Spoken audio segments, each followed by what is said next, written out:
Welcome back. It's our first TBR on YouTube. Yay!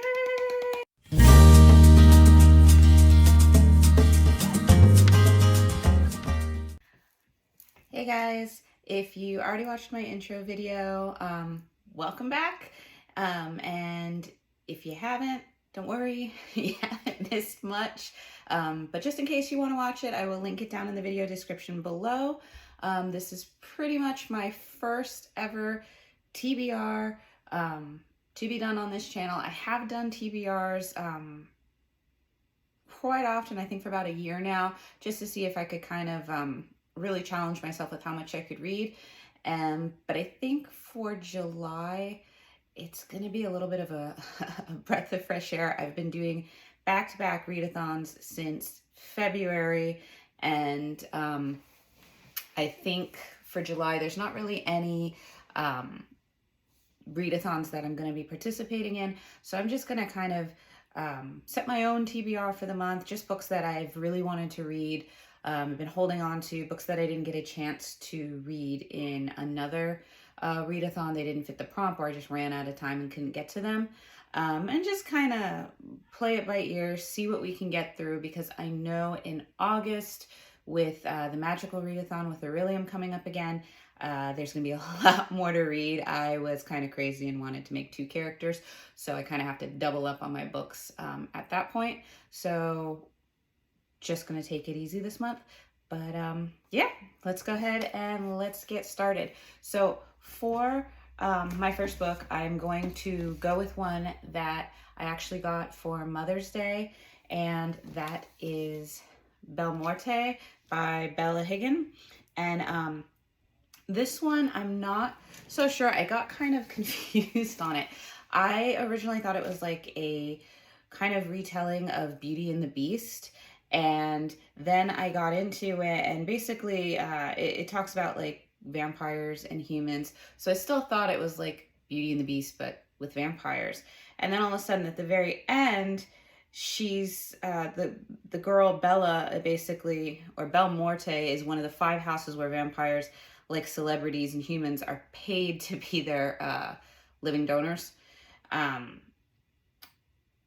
So basically you have this girl who goes into Belmorte, who has a sister that goes into Belmorte, and she like vanishes. She doesn't come back.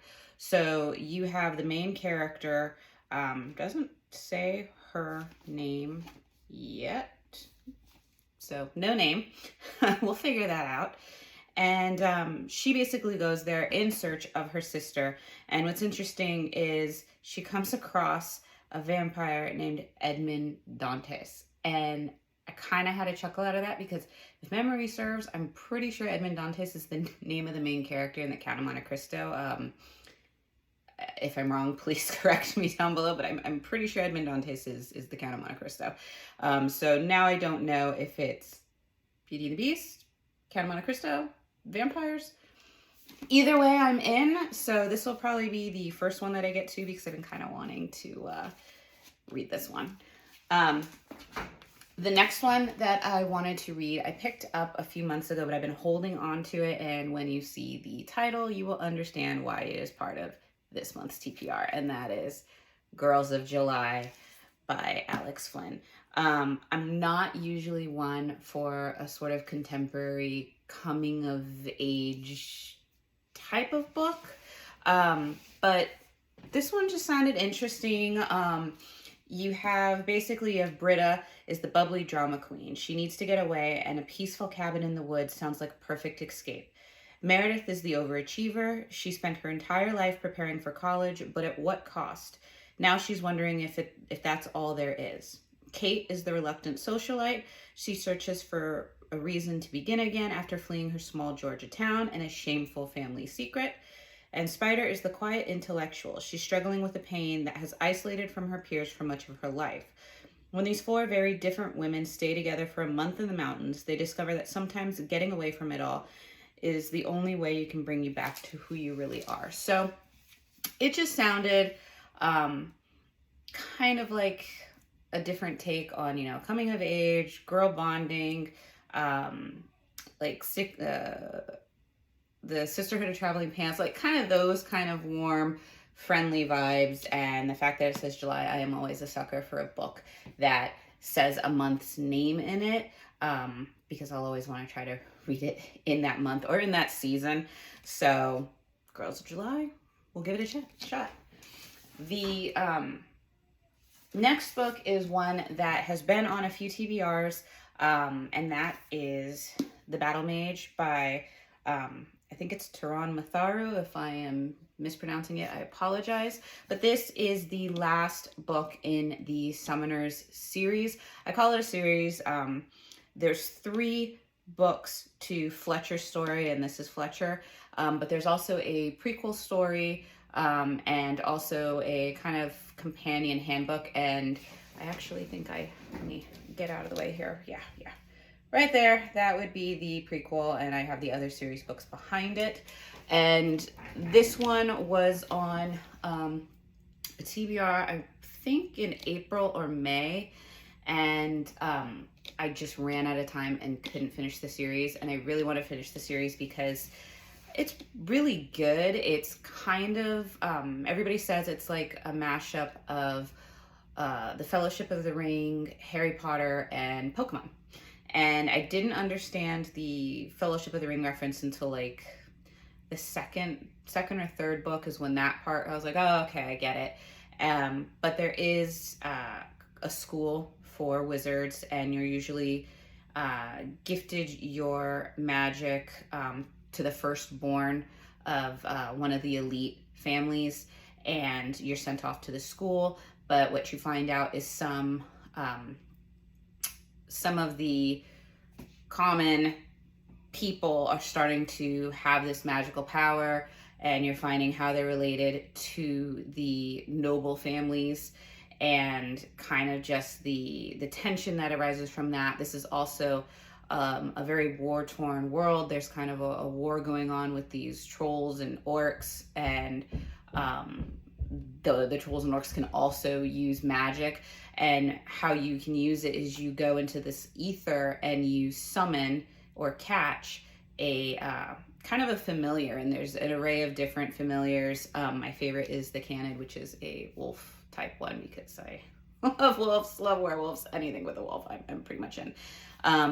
But this is the last one of that series, so like I said, I'm hoping to get that done this month, and then I can go ahead and do a video on the entire series, because I do feel it's a very underrated series and I really have enjoyed it so far.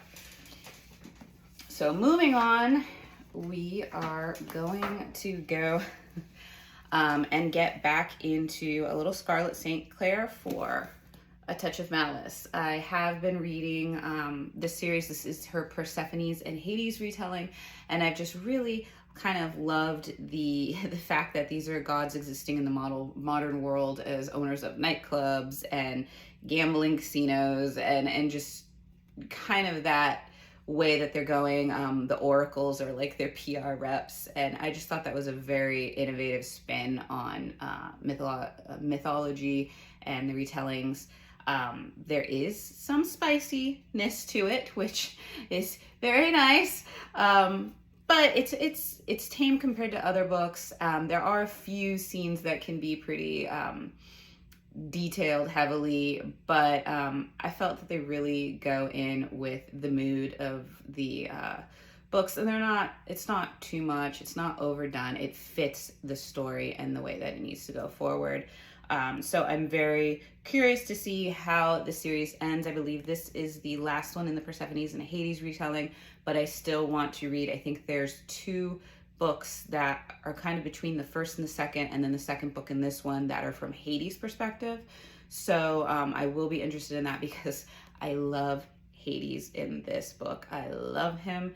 I love the way that the underworld is talked about in this, because you grow up with the Greek version of the underworld being this very desolate and dark and dreary place, and it's not that way in these books. It's actually really beautiful. So I will be really excited to see how this ends up, and then be able to get Hades' side of the story.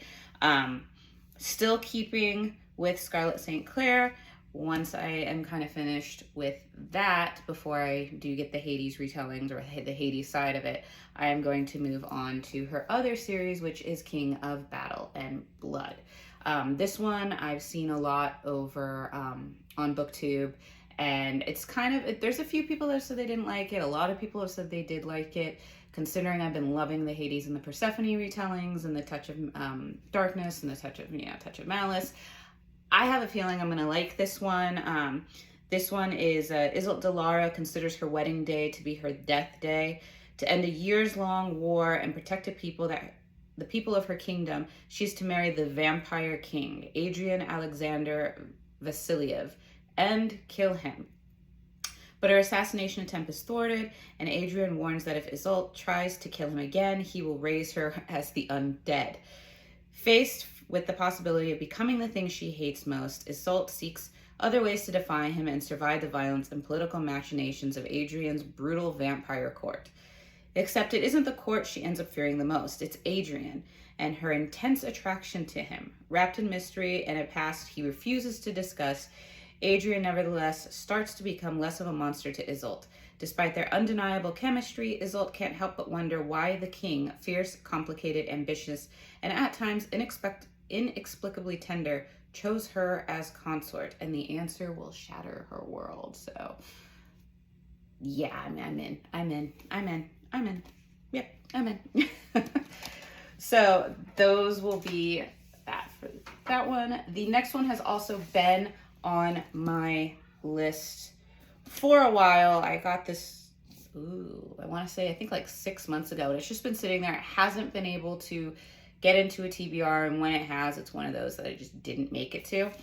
And that is House of Dragons. And this is kind of like, I feel like it's a little bit Game of Thrones, because you have these different houses, and the emperor dies, and so usually a representative, like the oldest born, is chosen from each of these houses to represent their family in a sort of contest or competition to claim the throne.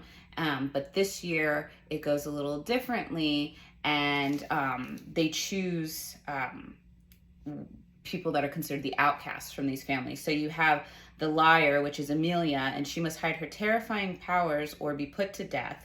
You have the soldier, Lucian, who is the warrior who has sworn never to lift his sword again. The servant, Vesper, who's a dragon trainer, and her skills alone will keep her in the game. The thief, Ajax, knows nothing will be handed to him, so he must take what he wants. And then you have the murderer.